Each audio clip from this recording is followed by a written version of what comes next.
Saben, el domingo cuando llegué a casa, sobre todo el día siguiente, me quedé con la sensación de que no dije todo lo que tenía que haber dicho el domingo en el mensaje. Por cierto, ¿alguien se acuerda de qué prediqué yo el domingo? Sí, no voy a tener que predicar el mensaje el domingo otra vez. De Ana. Ok, de Ana.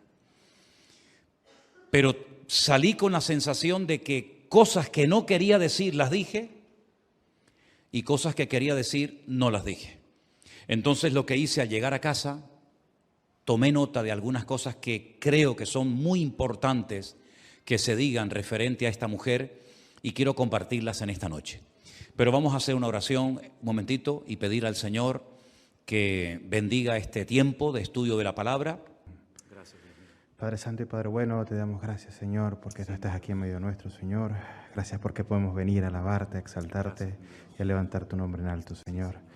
Te pido, Señor, que ahora, Señor, temas tú el control de este tiempo, Señor, que sea tu palabra la que se imparte en esta tarde, Señor, como siempre. Unge, Señor, los labios del pastor, Señor, y que caiga sobre todo en buena tierra, Padre. Pongamos en práctica tu palabra, Señor, en el nombre de Jesús. Amén. Amén, amén. Y tenemos que acostumbrarnos que cuando alguien ora, toda la iglesia tiene que decir un fuerte amén. Eso es. Saben que hoy estuve viendo una predicación que di hace 10 meses. Yo no suelo ver lo que yo predico, ¿saben? No es que me gusta verme predicar, al contrario, a veces me asusto cuando me veo predicar. Pero hoy vi una predicación que di hace 10 meses sobre la palabra amén. Les recomiendo que la vuelvan a ver. Me gustó mucho, ¿eh? Me gustó mucho lo que ese chico dijo hace 10 meses sobre la palabra amén. De hecho, no me acordaba de muchas cosas que dije, pero la verdad es que me bendijo mucho, ¿no? Escuchar lo que el Señor me dio hace 10 meses sobre la palabra amén. Pero quiero llevarles una vez más a 1 Samuel, capítulo 1. 1 Samuel, por favor, capítulo 1. Leíamos el domingo acerca de la situación del hogar de Ana, donde ella es una esposa más, puesto que Elcana tenía 2 mujeres, 2 esposas. Una llamada Penina, que le daba hijos, y otra llamada Ana, que era estéril. Pero vimos cómo ella oró al Señor, derramó su alma delante del Señor, y lo que era totalmente imposible que sucediera, milagrosamente ocurrió, porque para Dios no hay nada imposible.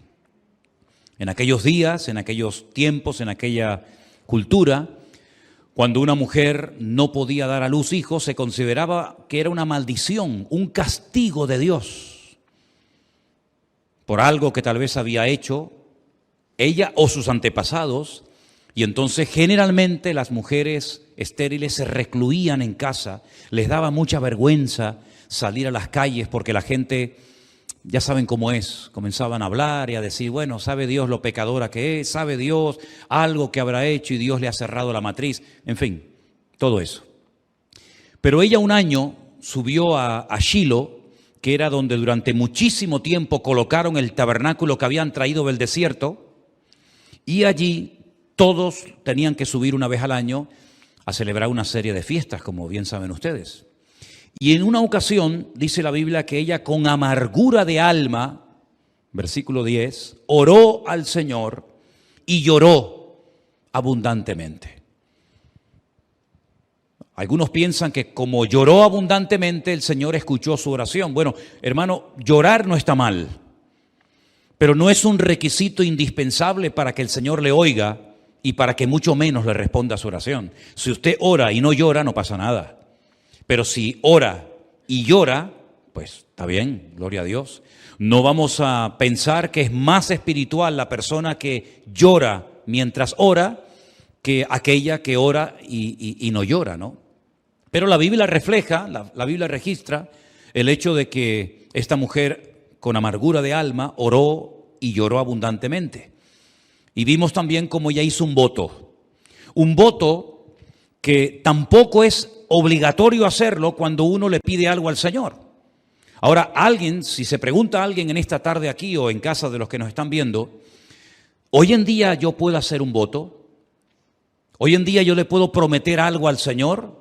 Bueno, no es nada malo. Solamente le recuerdo que la Biblia dice que es mejor que no prometas a que prometas y luego no cumplas. Si le prometes algo al Señor, piénsalo bien, porque las promesas hay que cumplirlas. Amén, hermanos. Y ella le prometió, ella hizo un voto y le dijo al Señor que si el Señor la sanaba, si el Señor le daba un hijo varón, pues ella se lo dedicaría al Señor todos los días de la vida del niño. No fue una decisión que tomaría el niño. Ella la tomó por su criatura que vendría en el futuro. ¿Y cómo se diferenciaba en aquellos tiempos a una persona que había hecho un voto de vivir dedicado única y exclusivamente al Señor? Pues haciendo un voto que se llamaba voto de nazareo, no de nazareno, que no tiene nada que ver, sino voto de nazareo. Si ustedes quieren saber más acerca de en qué consistía ese voto, tienen que leer en Números capítulo 6. No lo vamos a hacer ahora, pero si quieren tomen nota. Cuando lleguen a casa buscan Números capítulo 6 y ahí se dice o se decía lo que tenía que hacer una persona si quería hacer ese voto. No podía beber bebidas alcohólicas, no podía tocar cadáveres o tener ningún contacto con cosas muertas, no podía cortarse el pelo todo el tiempo de su voto. Tal vez el hombre más conocido que hizo este voto fue, ¿quién? Sansón, ¿vale? Que no es que tuviera la fuerza en el pelo, sino que el pelo largo era señal del voto que tenía hecho con el Señor, y en el momento en que le cortan el cabello es como si él hubiera cortado su comunión con el Señor y automáticamente se convierte en un hombre, pues, como cualquier otro, vulnerable, incluso perdiendo la vida y la vista.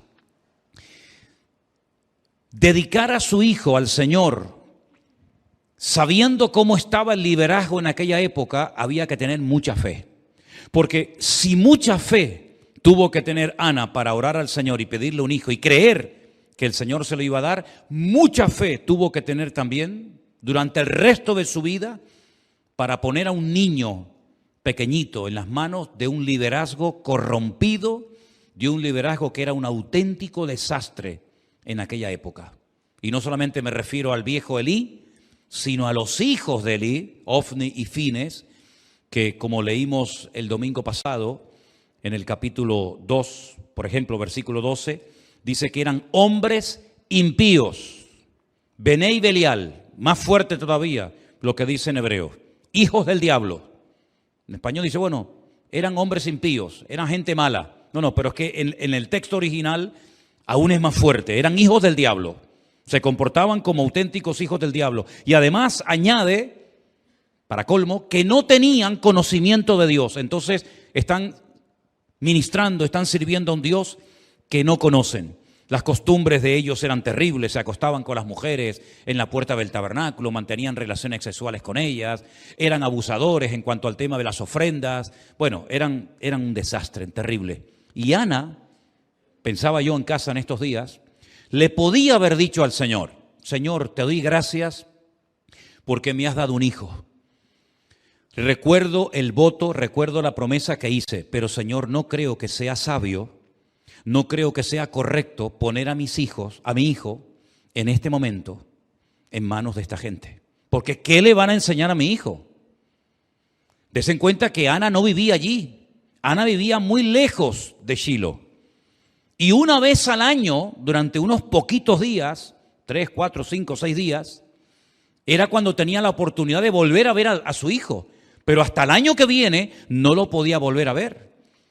Tú pondrías a tu hijo o a tu hija en manos de personas corruptas que hacen unos pecados tremendos y te irías a tu casa a comer, a dormir y a vivir tranquilo o tranquila. ¿Tú lo harías? Fuerte, ¿eh? Pero ¿saben qué?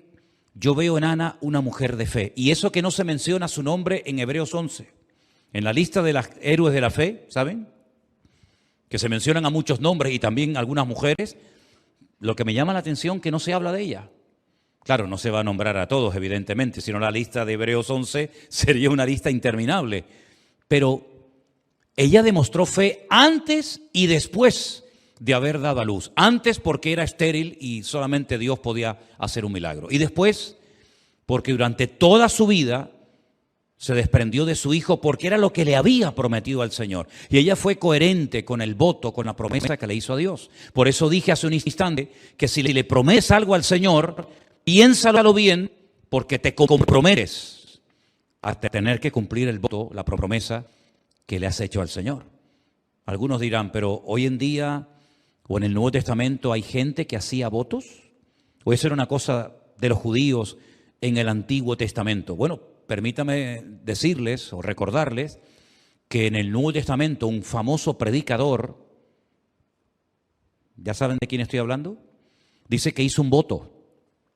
Y siempre en el voto o en la promesa siempre hay algo que se tiene que hacer. No solamente pensar o proponer, sino algo que se tiene que hacer como señal de que has hecho un voto. Y estoy hablando nada más y nada menos que del apóstol Pablo.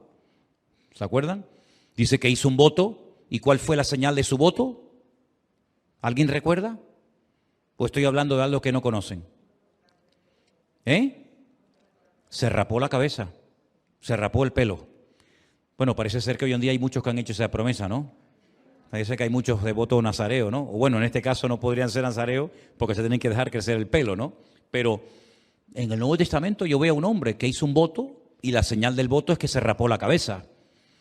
Que se pueda hacer o no. Yo nunca he hecho un voto, nunca he dicho, bueno, si Dios me da esto, le prometo aquello, hago lo otro, pero que no hay nada antibíblico. Si usted, hermano o hermana, en una petición importante delante del Señor, le dice, Señor, si tú me respondes a esta oración, yo te prometo que voy a hacer esto, te voy a dar aquello. No hay nada malo, pero solamente le pido que sea responsable a la hora de prometer algo, no sea que después te arrepientas de haber prometido eso y te eches para atrás, ¿vale? Ana le prometió al Señor que le daría el niño y resulta que uno se pregunta, ¿y cuándo llevó al niño a Shilo? Vamos a leer a partir del versículo 20. Aconteció que al cumplirse el tiempo, después de haber concebido Ana, dio a luz un hijo y le puso por nombre Samuel, diciendo, por cuanto se lo pedí al Señor.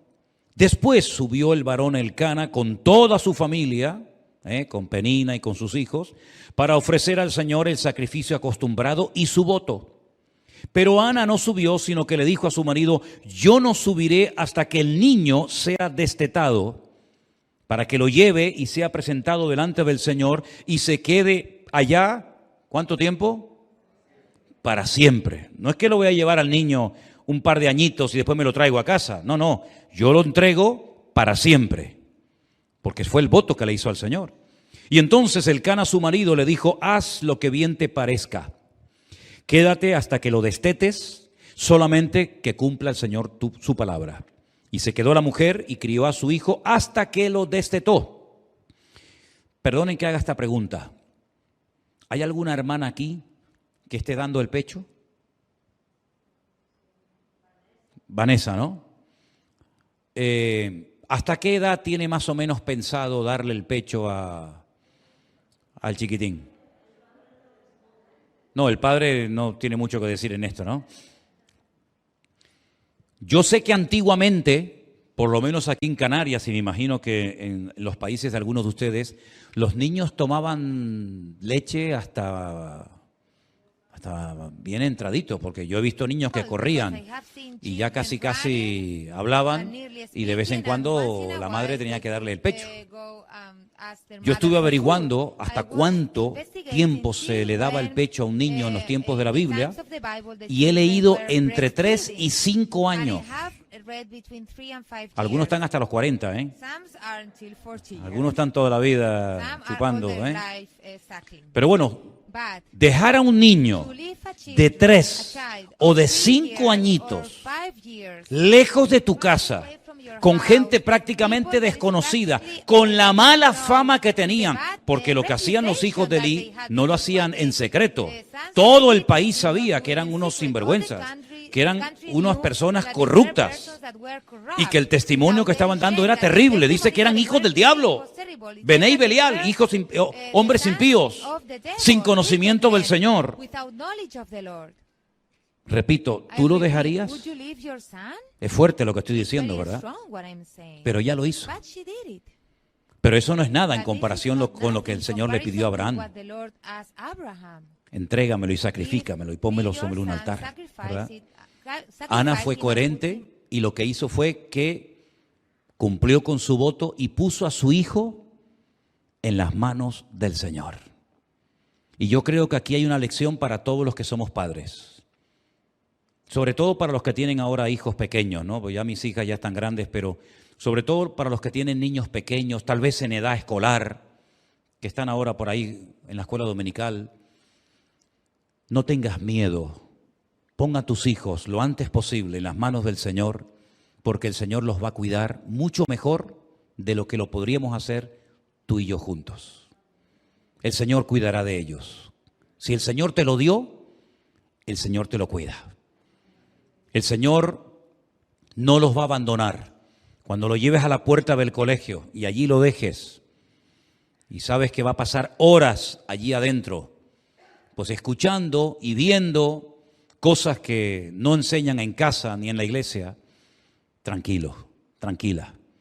Encomiéndaselo al Señor, bendícelo cuando va a entrar a clase, ora por él o por ella y el Señor te lo va a cuidar todo el tiempo. ¿Cuántos dicen amén?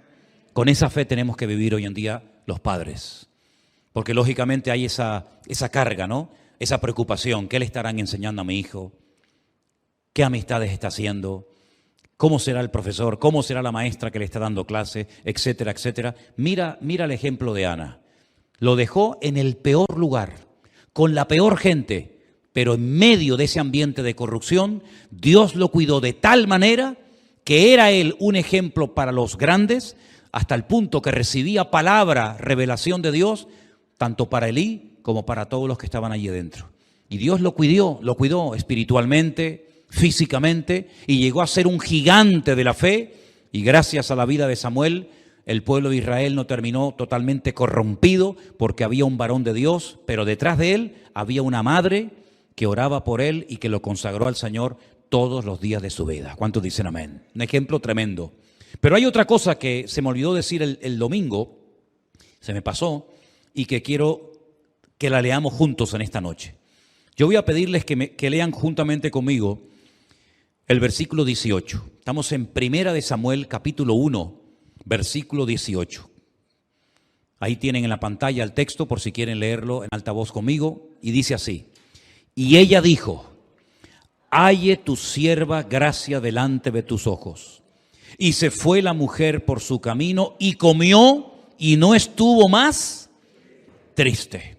Si ustedes comparan el versículo 18 que acabamos de leer con el versículo 7, dice que Ana lloraba y no comía. ¿Lo veis?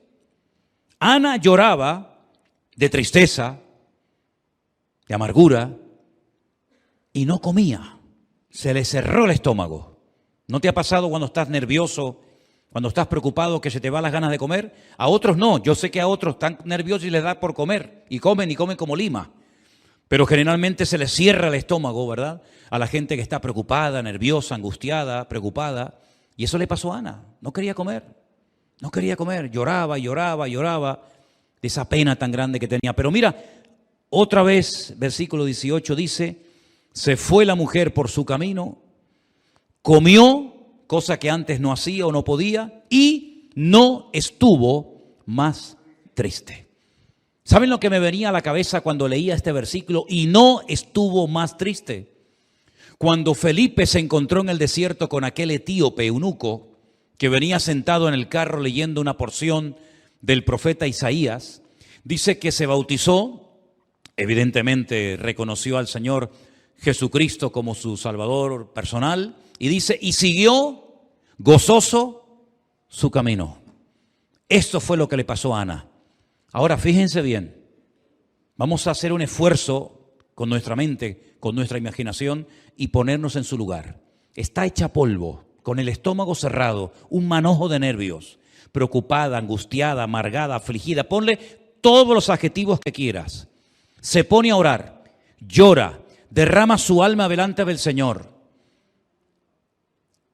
Se levanta, come y nunca más volvió a estar triste. ¿Qué le pasó? ¿Vio algún ángel?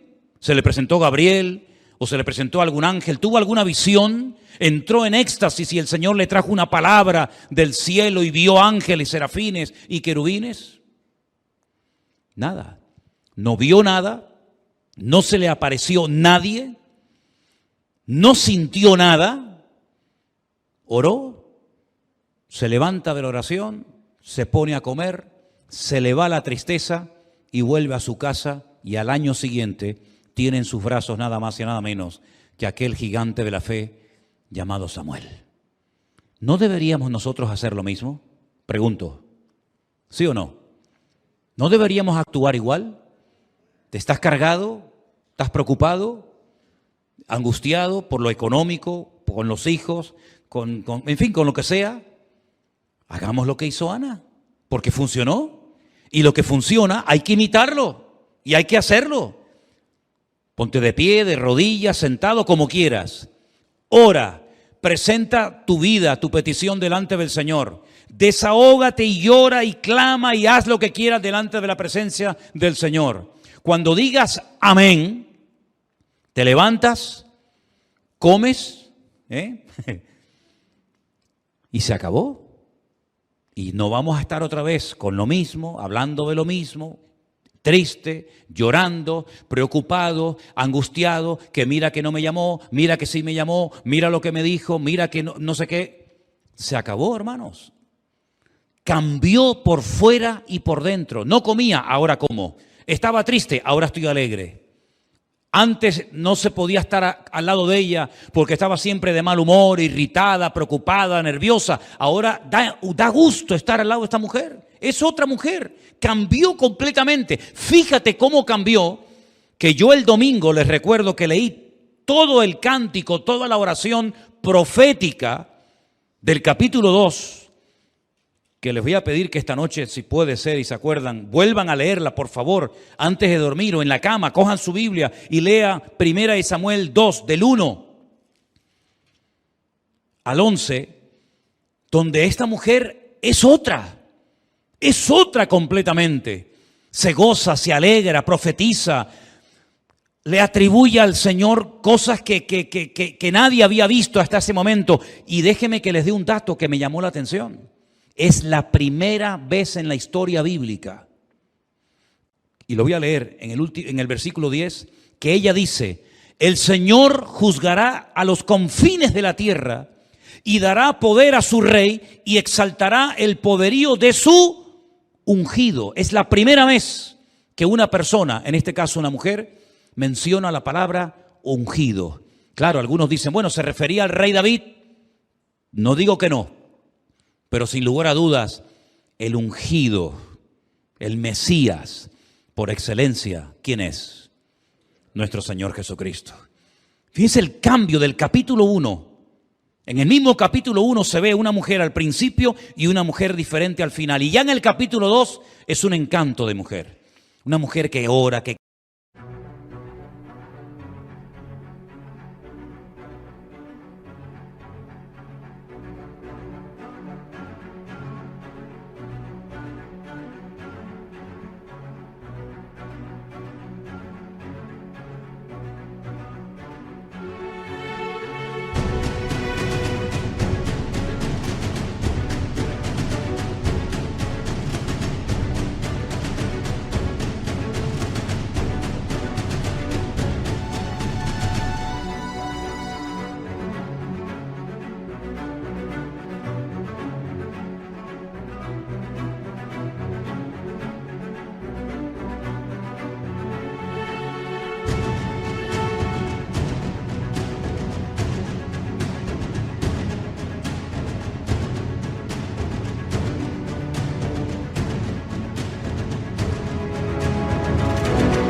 canta, que profetiza, que alaba al Señor, que transmite paz, que transmite confianza, que transmite una seguridad en el Señor tremenda. ¿Y dónde surgió todo esto? Cuando ella dice que se levantó, se puso a orar.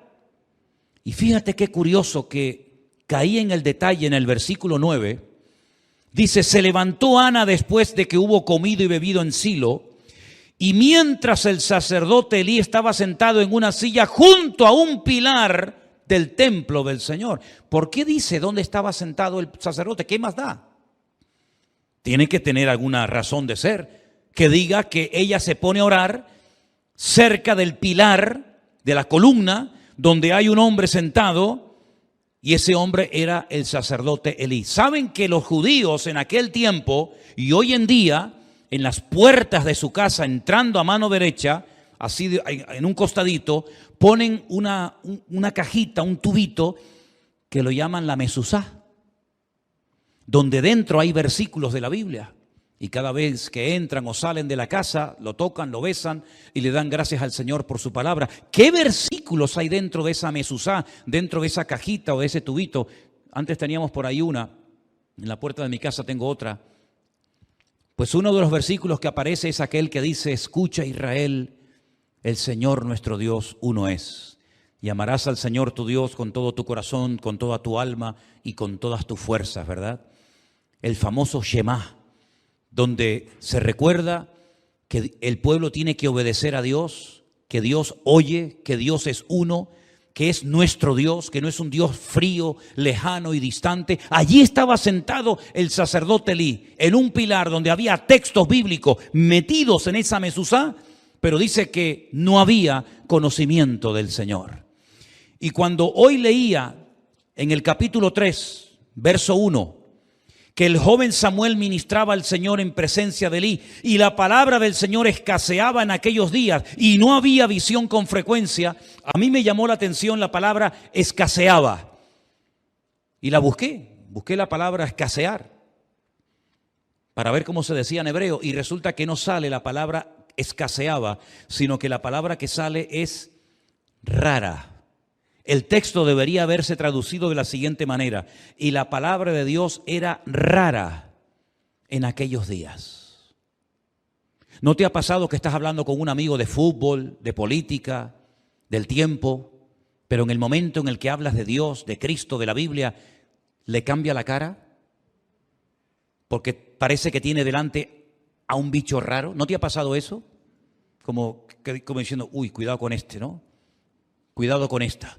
La palabra era lo más raro en aquellos tiempos.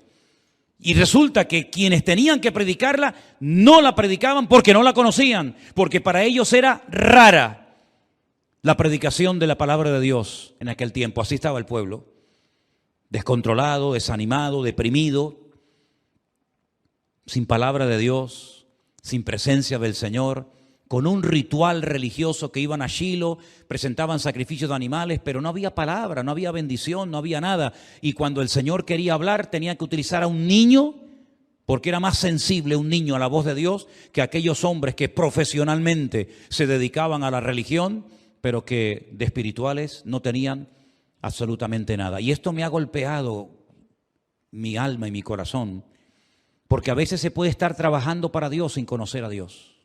¿Qué les parece? A veces se puede estar cantando a un Dios que no se conoce. A veces se puede estar ministrando supuestamente al Señor con el cual no tienes ninguna comunión, sino que para ti el cantar, el tocar, el predicar, el estar en la puerta como ujier o en las cámaras o en cualquier otra sesión de la iglesia, se ha convertido como en algo normal, pero la pregunta es, ¿lo que haces para quién lo haces? Cuando tocas, cuando cantas, cuando predicas, cuando haces algo, ¿para quién lo estás haciendo? ¿Lo estás haciendo para un Dios que conoces? ¿Un Dios con el cual has tenido comunión a lo largo del día? ¿O es hoy la primera vez, en este día jueves, que tú has cantado y orado al Señor? No puede ser. No puede ser que si no hubiera culto hoy jueves, como es hoy culto, no hubieras orado ni alabado al Señor, ni hubieras tenido un momentito para hablar con Él y decirle, ¿qué tal, Señor? Me alegro de estar contigo, qué bueno que soy tu hijo, que tengo tu palabra, que te conozco, que te sirvo. Yo espero Yo espero que no sea necesario venir a un culto de un jueves para que tengas un poquito de comunión con el Señor. Por eso, vuelvo a insistir lo que dije al principio. Los domingos, los jueves un poco más complicado, ¿verdad? Pero los domingos no vengan directamente al culto, incluso algunos tarde, porque es increíble que todavía algunos hermanos y hermanas, después de años, de tantas veces que se ha dicho, todavía hay gente que los domingos llega tarde al culto. Lo entiendo que los jueves por cuestiones de trabajo, pero generalmente un domingo venir tarde a un culto como que no pega, ¿no? Como que no cae bien. Por eso yo les animo a que vengan antes de los cultos y en vez de estar en la puerta hablando de qué están hablando, antes de un culto, donde vas a entrar a la presencia de Dios, a ministrar, a cantar, a predicar, a tocar. ¿De qué estás hablando ahí en la entrada? Entremos y tengamos comunión con el Señor. Y me parece increíble que el pastor de la iglesia tenga que animar a la gente a que entren media horita antes de un culto a orar, porque parece que si el pastor no lo dice, como que no nace de la gente. Y yo miro, yo estoy un domingo y otro domingo y otro domingo y veo por el cristal allí hablando a uno y uno que sale y uno que entra y uno que está por allí y el otro que está por allá. Y yo digo, pero qué increíble, si fuéramos levitas, que no lo somos, no podríamos entrar de esta manera en la presencia del Señor. Caeríamos muertos, porque el levita tenía una semana para prepararse para ministrar 10 minutos. El que entraba a poner el incienso allí en el altar estaba una semana con ritos de purificaciones, con sacrificios, que si los pies, que si las manos, que si no podía tocar esto, que si no puedo comer lo otro. Una semana preparándose para ministrar 10 minutos. Si fuéramos levitas hoy en día, no podríamos ministrar ni en la música, ni en el púlpito, ni en ninguna parte, porque a veces esa preparación previa a un culto, imagínense si tú tuvieras que predicar a gente que viene de lejos, a gente que te escucha de los confines del mundo, y tuvieras que subirte a un púlpito a predicar a gente que está cansada, gente que se está muriendo de cáncer, gente que está desanimada, gente que se acaba de convertir, gente que está buscando algo en internet, en las redes sociales que alimente, y tú te subes aquí arriba a predicar, no has orado, no te has preparado, no has tenido comunión con el Señor. ¿Tú te imaginas el daño que se le puede hacer a las almas por no habernos preparado previamente delante del Señor? Por eso Samuel fue un hombre espiritual. ¿Sabes por qué?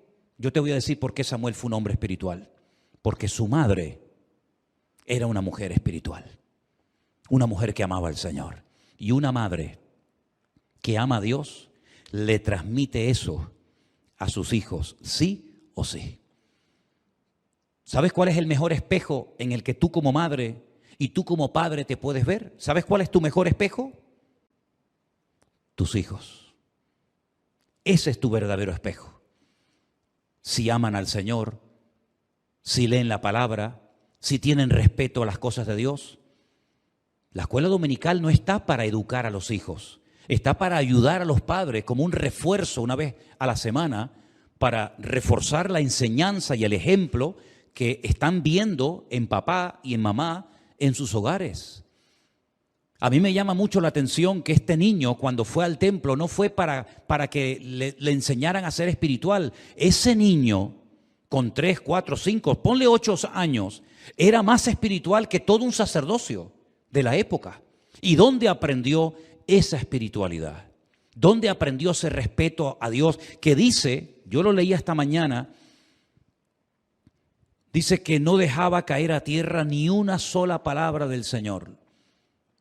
No lo iba a leer esta tarde, pero leí esta mañana. Aquí está, lo acabo de encontrar. Primera de Samuel, capítulo 3, verso 19. Samuel creció. El Señor estaba con él. Y no dejó caer a tierra ninguna de sus palabras.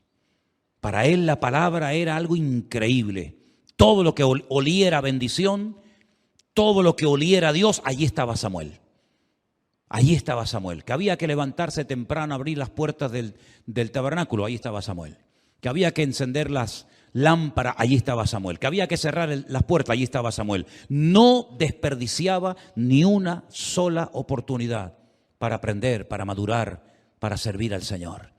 Y yo veo muchas veces a la gente, y le soy sincero, digo, qué pena tú, con las oportunidades que se están presentando hoy en día para hacer cosas para el Señor. Y no solamente hablo de venir a un rastro, o no solamente hablo de cantar o de estar de ujier, sino de muchas cosas que se presentan, y más que se podrían presentar si hubiera pues aún tal vez más interés. Cómo la gente a veces deja desperdiciar oportunidades para servir al Señor. Yo, perdonen que me ponga de ejemplo, pero cuando yo era joven, que fui joven en un momento de mi vida, yo estaba en todo. Había que sellar cientos, miles de tratados, de folletos para después salir a la calle a repartirlo. Allí estaba yo. Había que colocar las sillas antes del culto. ¿Quién las colocaba? Allí estaba yo. Había que poner un librito que se llamaba el Ignario. Algunos lo conocen, otros no saben ni lo que estoy hablando. Un librito, Ignario, de Gloria y Triunfo se llamaba, ¿no? Que había que ponerlo en cada silla para que la gente cuando viniera pudiera cantar el 345, el 248, ¿verdad? Allí yo los colocaba. Luego los dejaban todos tirados por el suelo, por allí, por allá. Yo los recogía y los ponía en su sitio. Para mí era un gusto, para mí era un gozo estar siempre haciendo lo que fuera.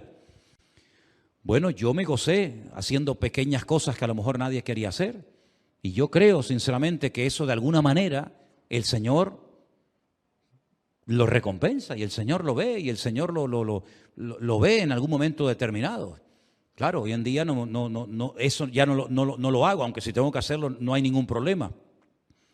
Pero a mí me gustaría que fuéramos como Samuel. Yo quiero ser como Samuel. Yo no quiero que se caiga a tierra ni una sola palabra del Señor, ni una sola oportunidad que se me escape. Donde Dios me abra una puerta, me da igual donde sea y como sea, yo procuraré hacer mi parte para que almas conozcan al Señor y reciban a Cristo como su Señor y Salvador personal. Pero la espiritualidad de Samuel la aprendió en la casa, no en el templo, porque no había. ¿Qué espiritualidad le va a enseñar a aquel hombre si fue incapaz de enseñar y de corregir a sus hijos? ¿Saben lo que pasó?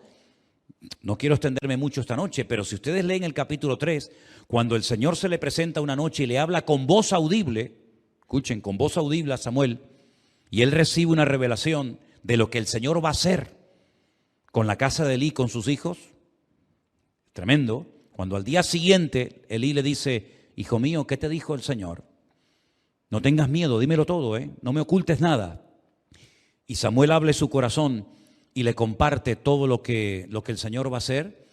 Pues Elí, en vez de decir, bueno, vamos a corregirnos, vamos a pedirle perdón al Señor, vamos a arrepentirnos, vamos a echarnos polvo y ceniza sobre la cabeza, vamos a hacer algo. Dice, bueno, la palabra de Dios fue buena. Y sigue igual. Y nunca corrigió a sus hijos. Nunca tomaron medidas para cambiar, ¿verdad? Entonces, ¿de dónde aprendió la espiritualidad esta criatura? De este hombre. Pues este hombre era carne y sus hijos eran peor todavía. Este niño aprendió la espiritualidad en su casa, con su madre. ¿Y saben lo que me venía a la cabeza en estos días pensando en este niño? A pesar de lo jovencito que era. ¿Cómo sabía aquel hombre ya con 40 años que vivía como un príncipe? Porque era el príncipe de Egipto, Moisés, que él no era un egipcio, que su pueblo estaba en la calle sufriendo y que aquellos esclavos que apaleaban y azotaban y humillaban, y algunos hasta la muerte, era su pueblo. ¿Y cómo fue capaz de, dice, renunciar a los deleites temporales de Egipto para sufrir con su pueblo, teniendo por mayores vituperios el vituperio de Cristo que el vituperio o las glorias de Egipto? ¿De dónde sacó esa información? De los años, de los poquitos años que estuvo en su casa con su hermano Aarón, con su hermana Miriam, con su madre, y la madre le inculcó, le metió la palabra, le metió el amor a Dios, ¿verdad? Le metió a Dios en su vida. Después se va al palacio, ya no lo ve nunca más, pero ese niño a los 40 años dice, no, yo no soy de aquí. Yo vivo aquí, pero yo no soy de aquí. Es como nosotros, vivimos en el mundo, pero no somos de este mundo. Entonces él se va a la calle y se identifica con los esclavos, siendo él el príncipe de Egipto. ¿Dónde sacó esa información? ¿De Faraón? Esa información la sacó de su hogar. Luego, hoy en día, el hogar tiene más peso en la vida de nuestros hijos que la misma iglesia. Si la iglesia tiene más influencia en la educación espiritual de tus hijos, algo está fallando en tu casa, algo está fallando en el hogar. Porque yo veo que los grandes hombres de Dios, donde aprendieron la escritura, donde aprendieron a ser hombres de oración, gente responsable y madura. Si no, miren a José, miren a Daniel, miren a tantos personajes de la Biblia. Fue en el hogar. Entonces te tienes que preguntar, ¿qué tipo de padres estamos siendo? ¿Qué tipo de ejemplo le estamos dando a nuestros hijos? ¿Van a ser nuestros hijos más espirituales que nosotros? Vuelvo a decir lo que dije el domingo, tengan cuidado con darle a los niños de tan temprana edad el teléfono, las tablets, para que no llore, para que no moleste. Y para que no moleste y para que no llore, le das algo que el día de mañana te va a resultar imposible controlarlo y quitárselo de las manos. ¿No dice la palabra, instruye al niño en su camino y aun cuando fuere viejo no se apartará de él? El diablo conoce ese versículo de memoria y el diablo a los niños desde pequeños los instruye y les da lo que a los niños les atrae y los atrapa y los vuelve locos. Ya la chupa, el biberón, la chupa, como llamaban en algunos países, ya ha pasado de moda, eso ya no tiene ningún sentido, eso es de la prehistoria, ¿verdad? Hoy en día se ha pasado a la tecnología, pero ojo, para que el niño no llore, ora con él, ora con ella. Porque si tú oras y la niña o el niño sigue llorando, yo me plantearía mucho tu influencia espiritual sobre tu hijo.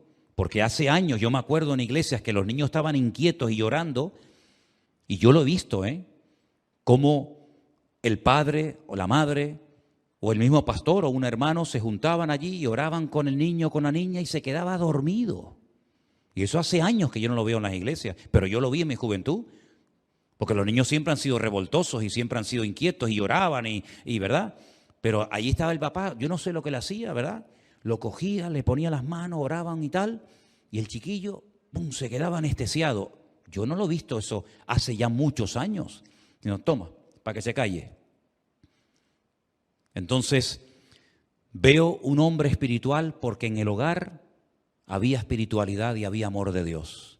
Lean ustedes la oración profética, el cántico de Ana, y se van a quedar, ¿cómo no va a ser este niño espiritual con el pedazo de madre que tenía? ¿Cómo no va a orar bien y cómo no va a ungir al primer y al segundo rey de Israel? ¿Y cómo no lo va a tener todo el país en honor? Como dice aquí, todo Israel, desde Dan hasta Beersheba. ¿Eso qué significa? Lo he explicado muchas veces. ¿Dónde está Dan? Arriba, arriba en el norte, ya casi ya en frontera con el otro país. Y Beersheba, abajo en el sur. Es como decir, de punta a punta, de Ushuaia a La Quiaca, ¿no? Como dicen en Argentina, ¿verdad? Todo el país sabía que Samuel era un hombre de Dios, profeta fiel del Señor. Pero esa espiritualidad no se aprende en 2 días, sino se imprime en la vida de los hijos desde la cuna. Ora por tus hijos todos los días, incluso hasta cuando están durmiendo, que va a ser más fácil. Está durmiendo en la cuna, acércate, que no te oiga, y ora por él, y ora por ella, que Dios lo guarde, que Dios lo proteja, que Dios guarde sus sueños. Y he visto niños que a veces cuando están dormidos sonríen. ¿Te pasa a ti con los tuyos? Qué bonito, ¿no? Cuando ves a un bebecito, a una niña, a un niño pequeño, riendo, tú dices, ¿de qué se estará riendo? Pero que la paz de Cristo la experimenten, permítame la expresión, la mamen desde temprana edad, para que cuando sean mayores sean espirituales, porque nosotros tenemos que entregarle a nuestros hijos y a la siguiente generación una vida mucho más espiritual, comprometida y consagrada que la que nos entregaron a nosotros. Algunos de ustedes nacieron en este ministerio, otros de ustedes vinieron de otras congregaciones y tal vez no vinieron bien instruidos, bien enseñados en la palabra, en fin, Dios lo sabe. Pero lo que está bien claro es que este es un lugar donde Dios nos ha tratado durante años, a todos, para que podamos entregarle una iglesia mucho más espiritual, una iglesia mucho más consagrada a nuestros hijos. Estos que están ahora corriendo, dentro de poco, serán los jóvenes de la iglesia. Y esos jóvenes serán los que ocuparán los lugares de liderazgo en la iglesia, los que irán por distintos lugares predicando la palabra, los que estarán predicando la palabra, ¿verdad? Y la vida pasa volando. Si os dais cuenta, ya estamos en diciembre otra vez. Les digo sinceramente, hermanos, este año a mí personalmente se me ha ido volando. Yo es que ni me he dado cuenta. Yo no sé si por tanto viaje, por tanto internet, por tanto culto, yo no sé por qué es, pero es que llevo así ya 4 o 5 años y este año más todavía. ¿A usted le pasa lo mismo? ¿A usted le pasa lo mismo? Dicen que hay una fórmula matemática que dice que cuanto más tiempo tiene una persona, cronológicamente hablando, más rápido le pasa el tiempo. Y algo debe de haber, porque a un niño parece como que la vida le va más despacio y a los que ya tenemos una edad parece como que la vida cada vez nos va más rápido. No sé si es algo de matemáticas o es algo espiritual, pero lo que está bien claro es que nosotros tenemos que reforzar nuestra comunión con el Señor y doblar la guardia. Porque todas estas cosas que están ocurriendo en el mundo es simplemente un ensayo, un pequeño ensayo de lo que se viene a mayor escala. Que el Señor nos ayude a tomar conciencia de que tenemos el mismo Dios de Ana, que si clamamos con la intensidad y con la sinceridad con la que Ana clamó, veremos grandes resultados en nuestra vida. Pero termino diciendo esto, y no es nada nuevo lo que voy a decir ahora. La actitud marca la diferencia. Ana dijo, basta, ya no voy a seguir más tiempo así, voy a orar, voy a comer, voy a gozarme en el Señor, y su vida cambió radicalmente. Nosotros tenemos que decir, basta, a partir de ahora voy a ser diferente, voy a orar distinto, voy a tomarme en serio mi comunión con el Señor, más incluso de lo que me la he estado tomando hasta el día de hoy, y vamos a ver resultados, porque Dios está deseoso de sorprender tu vida. Pero pon tu confianza no en el Cana. ¿Quién era el Cana? ¿Quién era el Cana en la vida de Ana? Su marido. ¿Su marido le resolvió el problema a Ana? El marido solamente le daba reproche. ¿Por qué? ¿Por qué? ¿Por qué? ¿Por qué? Pero no hace nada. El problema de Ana no era el Cana. Yo estuve pensando hoy mucho en esto, de hecho lo tengo aquí anotado. El problema de Ana no era el Cana, su marido, no era Elí, que pensaba que estaba borracha. El problema de Ana no era Penina, la otra que tenía el marido. No. ¿Saben cuál era el problema de Ana? ¿Saben cómo se llamaba el problema de Ana? Ana. El problema de Ana, ella misma era el problema.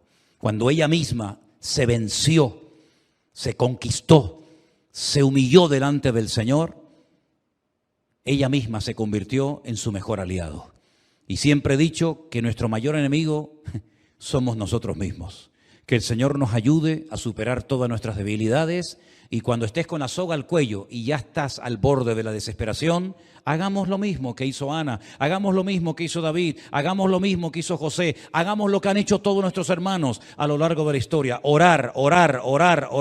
Desde la angustia invoqué al Eterno y el Eterno me respondió. Clama a mí y yo te responderé y te enseñaré cosas grandes y ocultas que tú no conoces. Y así podríamos estar toda la noche mencionando promesas y promesas y promesas que nos hablan de que cuando oramos al Señor, el Señor responde con poder y nos sorprende gratamente. ¿Cuántos dicen amén? Cerramos nuestros ojos ahí donde estamos. Oramos a nuestro Dios en esta tarde con fe, dándole gracias y pidiéndole al Señor que si hay alguna actitud equivocada en mi vida,